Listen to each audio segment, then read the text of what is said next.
Yeah, typically when I teach about religions in China, we talk about Taoism, Buddhism, Confucianism, and then folk religion or folk traditions, which encompasses everything from what we would think of as religious elements to things like marriage, to festivals, yearly festivals, and other kinds of practices that people do on a regular basis that don't fall in line with any particular institutionalized religious tradition, but that are important in people's lives. And that's what makes up the majority of what we call religion. I say that as a scholar of religion, we the scholars and folks from the West. One of the big issues that we deal with studying Chinese religions is that what we call religion and the words that we use, the Chinese never had a word for until very recently. And they adopted the word from Japan, and that really came from the Jesuits or the Christian missionaries, really. And so that when we go to China and we talk about religion, people in China often go, "No, I'm not religious."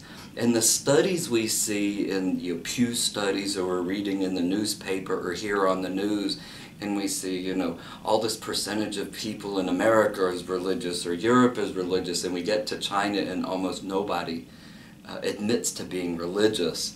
And the problems with those studies are the terminology that people use, and that's one of the things that we study a great deal about in my classes, because it goes down to terminology. When Christians and missionaries came into China, they brought with them this idea of religion as somehow separate from regular old life. And people in China never had that separation before. They lived their lives, they went to temples, they did their festivals at the prescribed times of the year, and they never really separated those things. Where we get from the West, we have definitely sacred times and the normal everyday kind of life. And so when we go into to study Chinese things and interview people in China and talk to people in China, and we say, "Are you religious?" They say, "No, no, no, go talk to a monk, right? Go talk to a nun." And when we use that term religion, the Chinese think of that as someone who's very, very committed, right? Someone who identifies with and is committed to a particular tradition, and the vast majority of Chinese don't do that. In fact, the Chinese in general tend to go to a Buddhist temple when they need to stop or to alleviate some kind of suffering in their lives. Or they go to a Taoist temple when they feel that there's some kind of supernatural issue going on or a health issue going on that they need to heal.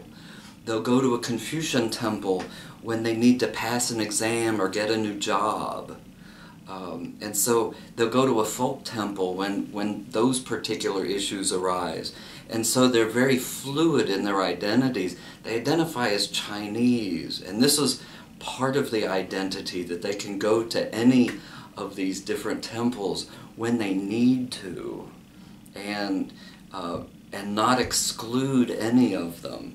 And the only people who would then be religious, i.e. committing to one, would be someone who had this real drive to just align with one. Whereas most people would go here and go here and go there, and when they go travel, they'll go to all the famous temples and go light incense and bow and say hi, pay respects to the various deities that are there.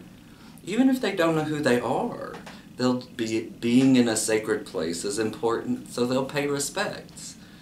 And that was one of the fun things that came out of a lot of my research, is going and asking people, "Oh, that's an interesting looking, god or deity. Who is it?" And they would say, "I don't know." And I'd say, "But you just lit incense and you just bowed to them."